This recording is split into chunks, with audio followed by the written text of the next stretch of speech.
Sir ಸರ್ಕಾರ ಬಂದು ಎಷ್ಟು ದಿನ ಆಯ್ತು ಸರ್? 1.5 ವರ್ಷ ಆಯ್ತು. ಯಾವುದನ್ನ ಒಂದು ಡೆವಲಪ್ಮೆಂಟ್ ನಿಜವಾಗ್ಲೂ ಹೇಳಬೇಕು ಅಂದರೆ ಈ ಸರ್ಕಾರ ಬಂದಿದ್ದೇ ವೇಸ್ಟ್. ಎಲ್ಲೋದ್ರೂ ನಮಗೆ ಟ್ಯಾಕ್ಸಿನವ್ರಿಗೆ ಭಾಳ ಕಷ್ಟ ಕೊಡ್ತಾ ಇದ್ದಾರೆ ಪೊಲೀಸ್ನವರು. ಇಳಿಸ್ಬಿಟ್ಟೆ 5 ಕೊಟ್ಟು ಪ್ಯಾನಿಕ್ ಬಟನ್ ಬಾಕ್ಸು. ಇದು ಅನುಕೂಲ ಆಗ್ತಿರೋರಿಗೆ ಜನತೆಗೆ ಅನುಕೂಲ ಮಾಡಬೇಕಾಗಿರೋ ಸರ್ಕಾರದವರು ಉಚಿತವಾಗಿ ಮಾಡಿಕೊಡ್ಬೇಕು. ಎಲ್ಲ ಪ್ಯಾನಿಕ್ ಬಟನ್ನ ಯಾರಿಗೆ ಟ್ಯಾಕ್ಸಿಯವರಿಗೆ ಆಮೇಲೆ ಬರೆ ಹಾಕೋದಲ್ಲ. ಬ್ರೇಕ್ ಹಂಪ್ಸ್ ಹಾಕಿದ್ದಾರೆ. 1,000 ಇದಾವೆ ಬೆಂಗಳೂರಿಗೆ ಹೋಗೋಷ್ಟೊತ್ತಿಗೆ. ಇಷ್ಟಿಷ್ಟುದ್ದ ಬಲ್ಟ್ಗಳು ಲಾರಿವು ಇದು ಸೌಂಡ್ ಬರೋದು ಗಡ ಗಡ ಗಡ ಅಂತ ಎಲ್ಲ ಉದುರೋಗ್ತವೆ. ಎಲ್ಲ ಟೈರ್ಗೆ ಹೊಡೆದ ಟೈರು ಬ್ಲಾಸ್ಟ್ ಆಗಿ ಆಕ್ಸಿಡೆಂಟ್ ಆಗ್ತಾ ಇದೆ. ನೋಡಿ ನಮ್ಮ ಟ್ಯಾಕ್ಸಿಲಿ ಸಮಸ್ಯೆ ಏನಾಗಿದೆ ಅಂದರೆ 16,000 ರೂಪಾಯಿ ಕಟ್ಟಬೇಕು ನಾವು ಟಾನಿಕ್ ಬಟನ್ ಹಾಕಬೇಕು ಅಂದರೆ. 16,000 ರೂಪಾಯಿ ದುಡಿಯೋದೇ ಇಲ್ಲ. ನಾವು ಟಾನಿಕ್ ಬಟನ್ ಎಲ್ಲ ಹಾಕಲ್ಲ. ಪ್ರತಿಯೊಂದು ವೆಹಿಕಲ್ಲು ಕನಿಷ್ಠ ಅಂದ್ರೆ ತಿಂಗಳಿಗೆ 5 ಬಾಡಿಗೆ ಯಾರು ಬಡಿಯೋಕ್ಕಾಗಲ್ಲ.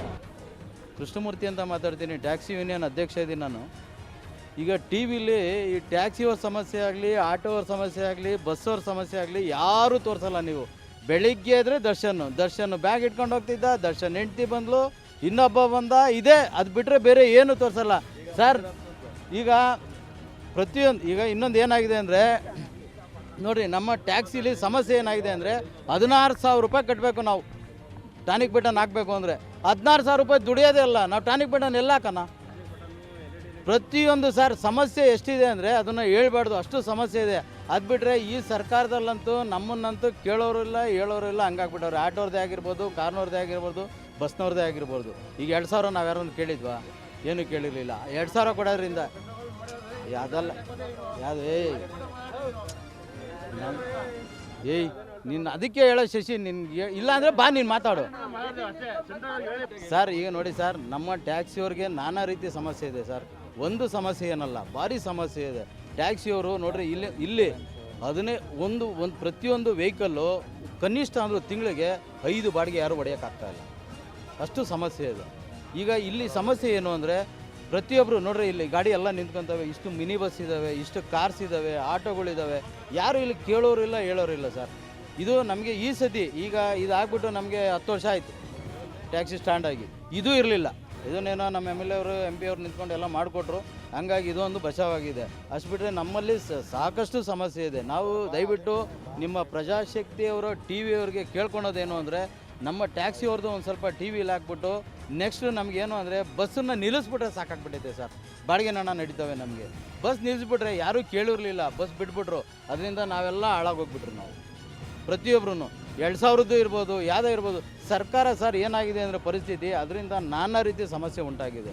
ಅದು ಈಗ ಯಾರಿಗೂ ಗೊತ್ತಾಗ್ತಾಯಿಲ್ಲ. ನೆಕ್ಸ್ಟ್ 100ಕ್ಕೆ 100% ಸರ್.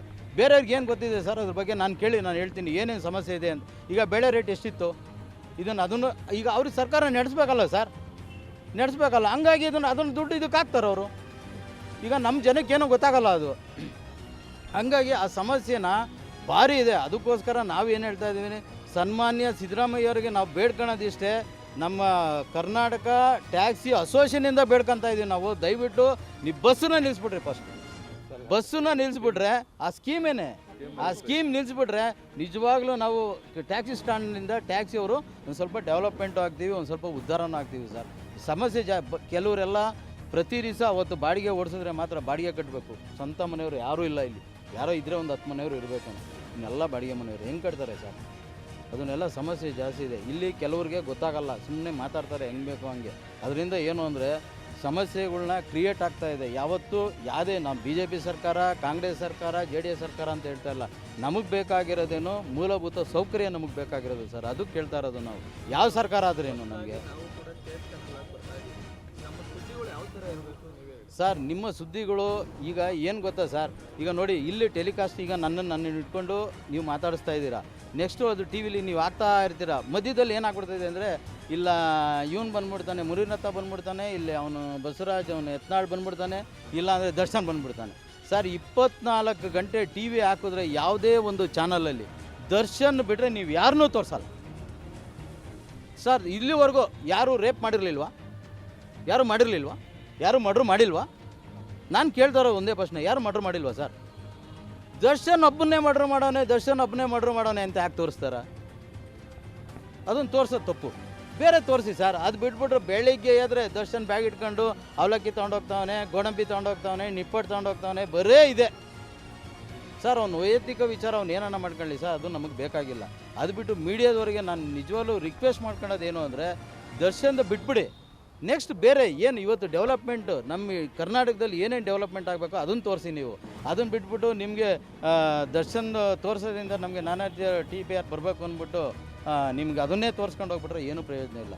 ನಿಮ್ಮ ಪ್ರಜಾಶಕ್ತಿಯಿಂದ ರಿಕ್ವೆಸ್ಟ್ ಮಾಡ್ತಾ ಇದ್ದೀನಿ. ಟ್ಯಾಕ್ಸ್ ಅದು ಕಟ್ಟಕ್ಕಾಗಲ್ಲ, ಟ್ಯಾಕ್ಸ್ ಕಟ್ಟಕ್ಕಾಗಲ್ಲ ಅಷ್ಟೇ. ಅದು ನಾವು ಟ್ಯಾಕ್ಸ್ ಕಟ್ಟಿದ್ರೆ ಮತ್ತೆ ಇನ್ಸೂರೆನ್ಸ್ ಬರುತ್ತೆ, ಆಮೇಲೆ ಟೈರು, ಆಮೇಲೆ ಗಾಡಿ ಕೆಲಸ, ಒಡೆಯೋದು ವಾರಕ್ಕೆ 4 ಬಾಡಿಗೆ. ಏನು ದುಡಿಯೋದು? ಆಟೋದವರಾಗಲಿ ಬಸ್ನವರಾಗಲಿ, ಬಸ್ಸಿಗೆ ಇದಕ್ಕೆ 21 ಸೀಟ್ಗೆ 16,000 ಟ್ಯಾಕ್ಸು, 4 ಬಾಡಿಗೆ ಹೊಡೆಯಲ್ಲ ತಿಂಗಳ, ನಿಲ್ಸ್ಕೊಂಡು ಸಾಯ್ತಿರ್ತೀವಿ. ಫ್ರೀ ಬಸ್ಸಿಂದ ಎಲ್ಲೂ ಬಾಡಿಗೆ ಹೊಡೋಕ್ಕಾಗ್ತಿಲ್ಲ, ಎಲ್ಲ ಬಸ್ ಹತ್ತು ಹೋಗ್ತಾರೆ ಜನ. ಬಸ್ ಫ್ರೀ ಮಾಡಿರೋ ಅದೇ ಮಕ್ಕಳಿಗೆ ಎಜುಕೇಷನ್ ಫ್ರೀ ಮಾಡಲಿ, ಮೆಡಿಕಲ್ಲು ಎಲ್ಲ ಫ್ರೀ ಮಾಡಲಿ, ಡ್ರೈವರ್ಗಳಿಗೆ ಇನ್ಸೂರೆನ್ಸು ಅದು ಏನಾನ ಇದು ಮಾಡಿಕೊಟ್ರೆ ಅನುಕೂಲ ಆಗಲ್ವಾ? ಏನು ಮಾಡಲ್ಲ, ಯಾವುದು ತಗೊಂತಿಲ್ಲ, ನಮ್ಗೆ ಯಾವುದು ಬಂದೂ ಇಲ್ಲ, ಯಾರು ಮಾಡಿಸೂ ಇಲ್ಲ. ಯಾವ ಅಧಿಕಾರಿಗಳು ಮಾಡಿಲ್ಲ, ಯಾರು ಬರೋದಿಲ್ಲ ಸರ್. ಅದೇ ಹೋಟ್ಲಲ್ಲಿ ಎಲೆಕ್ಷನ್ ಟೈಮಲ್ಲಿ ಬರ್ತಾರೆ, ಆರಾಮಾಗಿ ಗೆದೀತಾರೆ, ಹೋಗ್ತಾರೆ ಅಷ್ಟೇ. ನಿಮ್ಮ ಕಾಲ್ಗೆ ಬಿದ್ದುಬಿಡ್ತಾರೆ, ಏನೂ ಮಾಡಲ್ಲ.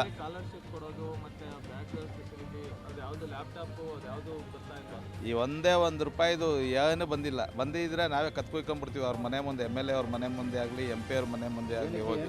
ಸಮಸ್ಯೆ ಏನಾಗಿದೆ ಗೊತ್ತಾ ಸರ್? ಸರ್ಕಾರದಲ್ಲಿ ಯಾವುದೇ ಒಂದು ಅನುಷ್ಠಾನ ಮಾಡೋದಕ್ಕೆ ದುಡ್ಡಿಲ್ಲ ಸರ್. ಸರ್ಕಾರ ಬಂದು ಎಷ್ಟು ದಿನ ಆಯಿತು ಸರ್? 1.5 ವರ್ಷ ಆಯಿತು. ಯಾವುದನ್ನ ಒಂದು ಡೆವಲಪ್ಮೆಂಟ್ ತೋರಿಸಿ, ರೋಡ್ ಮಾಡೋರ ಕೇಳೋ, ಒಂದು ಡೆವಲಪ್ಮೆಂಟ್, ಯಾವುದೇ ಥರದ ಡೆವಲಪ್ಮೆಂಟ್ಸ್ ಇಲ್ಲ, ಏನೂ ಇಲ್ಲ ಸರ್. ನಿಜವಾಗ್ಲೂ ಹೇಳಬೇಕು ಅಂದರೆ ಈ ಸರ್ಕಾರ ಬಂದಿದ್ದೇ ವೇಸ್ಟ್. ಯಾರೂ ಕೇಳಿರಲಿಲ್ಲ ಯಾವುದೇ ಥರದ್ದು. ಯಾರು ಕೇಳಿದ್ರು ಸರ್? ಯಾರನ್ನ ನಮಗೇನು ಪುಕ್ಸಟೆ ಕೊಡಿ ಅಂತ ಕೇಳಿದ್ರ? ಅದನ್ನು ಕೊಟ್ಟು ಯಾವುದೇ ಥರದ ಸಮಸ್ಯೆ ಆಗಿಬಿಟ್ಟು ರೋಡೇ ಆಗಿರ್ಬೋದು, ಚರಂಡಿ ಆಗಿರ್ಬೋದು, ಏನೇ ಆಗಿರ್ಬೋದು, ಏನೂ ಡೆವಲಪ್ಮೆಂಟ್ ಆಗಿಲ್ಲ. ಸುಮ್ಮನೆ ಮಾತಾಡ್ತಾರೆ ಅಷ್ಟೇ. ಏನು ಗೊತ್ತಾ ಸರ್, ಎಲ್ಲೋದ್ರೂ ನಮಗೆ ಟ್ಯಾಕ್ಸಿನವ್ರಿಗೆ ಭಾಳ ಕಷ್ಟ ಕೊಡ್ತಾ ಇದ್ದಾರೆ ಪೊಲೀಸ್ನವರು. ಏನು ಗೊತ್ತಾ, ಏನಂದರೆ ಸುಮ್ಮನೆ ಹೋದರೆ ಬೆಲ್ಟ್ ಇಲ್ಲ, ಬೆಲ್ಟ್ ಹಾಕಿದ್ರೂ ಇದಾಗ್ತಾರೆ. ಆಮೇಲೆ ತಿರ್ಗಾ ಏನು ಮಾಡ್ತಾರೆ ಅಂದರೆ ಇಳಿಸ್ಬಿಟ್ಟು 500 ಕೊಟ್ಟು ಟ್ಯಾನಿಕ್ ಬಟನ್ ಬಾಕ್ಸು ಅದು ಹಾಕ್ಸಿ. ಟ್ಯಾನಿಕ್ ಬಟನ್ನಲ್ಲಿ RT ಆಫೀಸ್ನಲ್ಲಿ ಹೋದರೆ ಇದರ ಕೆಲಸನೇ ಆಗ್ತಾಯಿಲ್ಲ. ಈಗ ಕೆಲಸ ಆಗ್ತಾಯಿಲ್ಲ, ಹಾಕ್ಸ್ಬೇಕು ಅಂತ ಹೇಳ್ತಾ ಇದ್ದಾರೆ. ಈಗ ಹಾಕ್ಸ್ಬೇಕಂದ್ರೆ 20,000 ಕೊಡಿ ಅಂತಾರೆ. ಆಮೇಲೆ ಆ ಕಂಪ್ನಿನೇ ಹಾಕ್ಸ್ಕೊಂಬರ್ಬೇಕು ಅಂತ. RT ಆಫೀಸ್ನಲ್ಲಿ ಅದೇ ಈಗ ಏನು ಟ್ಯಾನಿಕ್ ಬಟನ್ ಹಾಕ್ಸಿ, ಟ್ಯಾನಿಕ್ ಬಟನ್ನು ಆಮೇಲೆ ಇದು GPRS ಹಾಕ್ಸಿ ಅಂತಾರೆ. ಹಾಕ್ಸಿದ ಆದಮೇಲೆ ನಮಗೆ ಸವಲತ್ತು ಕೊಡಿ ಅಂದರೆ ಇವತ್ತು ತಿರ್ಗಾ ಒಂದು 8 ದಿವಸ ಕೊಟ್ಟಿದ್ರು, ತಿರ್ಗಾ ಸ್ಟಾಪ್ ಮಾಡಿಬಿಡೋದು. ಈಗ ಟ್ಯಾನಿಕ್ ಬಟನ್ ನಮ್ಗೆ ಏನು ಅವಶ್ಯಕತೆ ಇಲ್ಲ ಸರ್. ಇಲ್ಲ ಸರ್, ನಮ್ಮ ಹತ್ರ ಇಲ್ಲ. ಅಲ್ಲಿ ಏನು ದುಡ್ಡು ಇದು ಮಾಡ್ಕೊಳ್ತಾರೆ. ಅವನ ಬೆಂಗಳೂರು ರೋಡಲ್ಲಿ ಎಲ್ಲ ಅಂಶಗಳು ಹಾಕ್ಬಿಡಾರೆ. ಗಡ ಗಡ ಗಡ ಗಡ ಅಂತಿರ್ತದೆ ಗಾಡಿ. ಸಸ್ಪೆಷನ್ ಹೊರಟೋಗ್ತಿದೆ ಸರ್, ತೊಂದರೆ ಆಗ್ತಾಯಿದೆ ಸರ್. ಅಲ್ಲಿ ಏನು ಗೊತ್ತಾ, ಎಲ್ಲ ನೀವು ಎಲ್ಲೋದ್ರೂ ಬರೀ ಇದಾಗ್ಬಿಡೋರು. ಅವನ್ನ ಎಲ್ಲ ನಿಲ್ಸಿದ್ರೆ ಸರ್, ಬೆಲ್ಟ್ ಹಾಕಿದ್ರೆ ಯೂನಿಫಾರ್ಮ್ ಇಲ್ಲ ಅಂತಾರೆ. ಯೂನಿಫಾರ್ಮ್ ಇಲ್ಲ ಅಂದರೆ ಡ್ಯಾಶ್ ಇದು ನಿಮ್ಮದು ಇದಿಲ್ಲ ಅಂತಾರೆ. 500 ಕೊಟ್ಟು ಅಂತಾರೆ. ಎಲ್ಲಿ ಹೋಗ್ಲಿ ಸರ್, ಎಲ್ಲಿ ದುಡಿದಾನೆ ಸರ್ ಇದು ಮಾಡೋಕ್ಕೆ. ಆಮೇಲೆ ಇದು LED ಬಲ್ಬ್ಗಳು ಇಲ್ಲ ಅಂತಾರೆ. ರಾತ್ರಿ ಹೊತ್ತು ಅದಿಲ್ಲ ಅಂದರೆ ಏನೂ ಮಾಡೋಕ್ಕಾಗಲ್ಲ ಸರ್, ಸಮಸ್ಯೆ ಆಗುತ್ತೆ ಸರ್. ಸರ್ ಈಗ ಟಾನಿಕ್ ಬಟನ್ ಅಂತ ಮಾಡಿದಾರಲ್ಲ, ಯಾರಿಗೋಸ್ಕರ ಮಾಡಿದ್ದಾರೆ ಸರ್? ನಾನು ನಿಮಗೆ ಪ್ರಶ್ನೆಗೆ, ಯಾರಿಗೋಸ್ಕರ ಮಾಡಿದ್ದಾರೆ ಟಾನಿಕ್ ಬಟನ್ ಅಂತ? ಯಾರಿಗೆ ತೊಂದರೆ ಆಗಬಾರ್ದು ಅಂತ? ಡ್ರೈವರ್ಸ್ಗಳ್ಗೆ, ಕಾರ್ಗೆ, ಯಾರಿಗೆ ತೊಂದರೆ ಆಗಬಾರ್ದು ನೀವೇ ಹೇಳಿ ಸರ್. ಟಾನಿಕ್ ಬಟನ್ ಮಾಡ್ತಾ ಇದ್ದಾರಲ್ವ ಸರ್, ಪ್ಯಾನಿಕ್ ಬಟನ್ನು ಯಾರಿಗೆ ತೊಂದರೆ ಆಗಬೇಕು, ತೊಂದರೆ ಆಗಬಾರ್ದು ಅಂತ ಯಾರಿಗೆ ಮಾಡ್ತಾ ಇದ್ದಾರೆ? ನಮ್ಗೆ ಅನುಕೂಲನ? ಯಾರಿಗೆ ಅನುಕೂಲ? ಬರೋ ಕಸ್ಟಮರ್ಸಿಗೆ ಅನುಕೂಲ ಆಗಲಿ ಅಂತ ಯಾವುದನ್ನು ಸರ್ಕಾರ ಮಾಡಬೇಕು. ಅವರು ಫ್ರೀಯಾಗಿ ಮಾಡಿಕೊಡ್ಬೇಕು. ಯಾರಿಗೆ? ಜನತೆಗೆ. ಯಾರಿಗೆ? ಟ್ಯಾಕ್ಸಿಯವ್ರಿಗೆ. ನಮ್ಮ ಮೇಲೆ ಬರೆ ಹಾಕೋದಲ್ಲ, ಸರಿನಾ ಸರ್? ನಾವು ಕಂತು ಕಟ್ಟೋಕ್ಕಾಗಲ್ಲ, ಇನ್ಸೂರೆನ್ಸಿಗೆ ದುಡ್ಡು, ಗಾಡಿ ಕೆಲಸ ಮಾಡ್ಸೋದಂತ ನಾವು ನೋಡಬೇಕು. ನಮ್ಮ ಮೇಲೆ ಮತ್ತೆ ಹೊರೆ ಊರಿದ್ರೆ ಇವರು 15,000 20,000 ಈ ಥರ ಹೊರೆ ಊರಿದ್ರೆ ನಮಗೆ ಅನುಕೂಲನ ಜನಗಳಿಗೆ ಅನುಕೂಲನ? ನಾವು ಗಾಡಿ ಮಾಡ್ಕೊಡೋದೇನಕ್ಕೆ? ಜನಗಳ ಸೇವೆಗೋಸ್ಕರ, ದುಡ್ಡು ದುಡಿಯೋದಕ್ಕೋಸ್ಕರ ಎಲ್ಲೋ ಬಿಟ್ಟು ತೊಗೊಂಡಿರೋದು. ಇದು ಅನುಕೂಲ ಆಗ್ತಿರೋದಕ್ಕೆ ಜನತೆಗೆ ಅನುಕೂಲ ಮಾಡಬೇಕಾಗಿರೋ ಸರ್ಕಾರದವರು ಉಚಿತವಾಗಿ ಮಾಡಿಕೊಡ್ಬೇಕು. ಪ್ಯಾನಿಕ್ ಬಟನ್ನ ಅನುಕೂಲ ಮಾಡ್ಬೇಕಾಗಿದೆ. ಯಾರಿಗೆ ಸರ್ ಹೊರೆ? ನಮ್ಮ ಮೇಲೆ ಯಾಕೆ ಹೊರೆ ಆಗ್ತಾ ಇದ್ದಾರೆ? ಅವ್ರಿಗೆ ದುಡ್ಡಿಲ್ಲ ಅಂತ ಅಂದ್ಬಿಟ್ಟು ನಮ್ಮ ಮೇಲೆ ಹೊರೆ ಹಾಕೋದೇನಕ್ಕೆ ಸರ್? ಪ್ಯಾನಿಕ್ ಬಟನ್ ಈಗ 14-15 ರೂಪಾಯಿ ಆಗುತ್ತೆ ಸರ್. ಒಂದು ಗಾಡಿ ಒಂದು ತಿಂಗಳು EMI ಕಂತು ಅಲ್ವಾ ಸರ್? ಇಷ್ಟು ದುಡ್ಡನ್ನು ಯಾರು ಕೊಡ್ತಾರೆ? ಇದನ್ನು ಸರ್ಕಾರ ಮಾಡಿಕೊಡ್ಬೇಕು. ಯಾರಿಗೆ ಅನುಕೂಲ ಮಾಡಿಕೊಡ್ಬೇಕು? ಜನತೆಗೆ. ಯಾರ ಮುಖಾಂತರ? ಟ್ಯಾಕ್ಸಿಯವ್ರ ಮುಖಾಂತರ. ಬಸ್ನವ್ರಿಗೆ ಹಾಕ್ಲಿ ಬಿಡಿ ಸರ್, ಗೌರ್ಮೆಂಟ್ ಬಸ್ಸಿಗೆ ತೊಂದರೆ ಆಗಲ್ವ? ಬರೀ ಕಾರಲ್ಲೇ ತೊಂದರೆ ಆಗುತ್ತಾ? ಟೂರಿಸ್ಟರಿಂದನೇ ತೊಂದರೆ ಆಗುತ್ತಾ ಜನಗಳಿಗೆ? ಯಾಕೆ ಗೌರ್ಮೆಂಟ್ ಬಸ್ಸಿಗೆ ಟಾನಿಕ್ ಬಟನ್ ಇಲ್ಲ? ಸಿವಿಲ್ ಬಸ್ಸಿಗೆ ಹಾಕಿಲ್ಲ, ಟ್ರೈನಲ್ಲಿ ಹಾಕಿಲ್ಲ? ಅಷ್ಟು 1000 ಜನ ಓಡಾಡ್ತಾರೆ, ಮಾಡಲಿ ಬಿಡಿ, ಸೀಟ್ಗೆ ಒಂದೊಂದು ಹಾಕ್ಲಿ. ಹೌದು, ಈಗ ಬಡವ್ರ ಮೇಲಲ್ಲ ಸರ್, ಟ್ರಾವೆಲ್ಸ್ ಅವ್ರ ಮೇಲೆ ಮಾಡಿದಿರೋದು ಹೊರೆನ. ಸರ್ಕಾರ ಮಾಡ್ಕೊಳ್ಳಿ ಬಿಡಿ, ಟ್ರಾವೆಲ್ಸ್ ಅವ್ರಿಗೆ ತೊಂದರೆ ಆಗ್ತೈತಲ್ವಾ, ಮಾಡಿಕೊಡಿ. ಅವ್ರಿಗೆ ಸರ್ಕಾರ ತಾನೇ ಮಾಡಿಕೊಡ್ಲಿ. ಪ್ಯಾನಿಕ್ ಬಟನ್ ಅವ್ರ ಕಡೆಯಿಂದನೇ ಉಚಿತವಾಗಿ ಕೊಡಲಿ ಎಲ್ಲೋ ಬೋರ್ಡ್ನವ್ರಿಗೆ. ನಮ್ಮ ಮೇಲೆ ಯಾಕೆ ಹೊರೆ ಹಾಕಬೇಕು? ನಾವು ಸರ್ಕಾರದವರಿಗೋಸ್ಕರ ದುಡಿತಾರೆ ತಾನೆ, ಗೌರ್ಮೆಂಟಿಗೋಸ್ಕರ ತಾನೇ ನಾವು ಎಲ್ಲೋ ಬೋರ್ಡ್ನವ್ರು ದುಡಿತಾರದು. ಸರ್ಕಾರದಿಂದನೇ ಫ್ರೀ ಕೊಡಲಿ ಬಿಡಿ. ಒಂದು ನಿಮಿಷ, ಹೈವೇಲಿ ಇವಾಗ ಬೆಂಗಳೂರು ಹೈವೇಲಿ ಇದು ಬ್ರೇಕ್ ಹಂಪ್ಸ್ ಹಾಕಿದ್ದಾರೆ. 1,000 ಇದಾವೆ ಬೆಂಗಳೂರಿಗೆ ಹೋಗೋಷ್ಟೊತ್ತಿಗೆ. ಇಷ್ಟಿಷ್ಟುದ್ದ ಬಲ್ಟ್ಗಳು ಲಾರಿವು ಇದು ಸೌಂಡ್ ಬರೋದು ಗಡ ಗಡ ಗಡ ಅಂತ ಎಲ್ಲ ಉದುರೋಗ್ತವೆ. ಎಲ್ಲ ಟೈರಿಗೆ ಹೊಡೆದ ಟೈರು ಬ್ಲಾಸ್ಟ್ ಆಗಿ ಆಕ್ಸಿಡೆಂಟ್ ಆಗ್ತೈತೆ. ಆಮೇಲೆ ಮುಂದೆಗಡೆ ಬ್ರೇಕ್ ಹೊಡಿತಾನೆ, ಸಡನ್ನಾಗಿ ಏನೋ ಹಂಪ್ಸ್ ಬಂದ್ಬಿಟ್ಟು ಲಾರಿಯನ್ನು ಬಂದು ಹಿಂದೆಗಡೆಯಿಂದ ಹೊಡಿತಾನೆ. ಎಲ್ಲ ನಮಗೆ ಇಲ್ಲಿ ಪ್ರಾಬ್ಲಮ್ ಆಗ್ತಿರೋದು. ಹಂಪ್ಸು ಏನು ಕಾಣ ಅಷ್ಟೊಂದು ಹಾಕವ್ರೆ? ಹ್ಞೂ ಸರ್, ನೋಡಿ ನೀವು ಅದನ್ನು ಲೈವ್ ಹಾಕ್ಬೇಕು, ನೀವು ವಿಡಿಯೋ ಮಾಡಿ ಏನು ಹಾಕಿದ್ದಾರೆ ಅಂತ.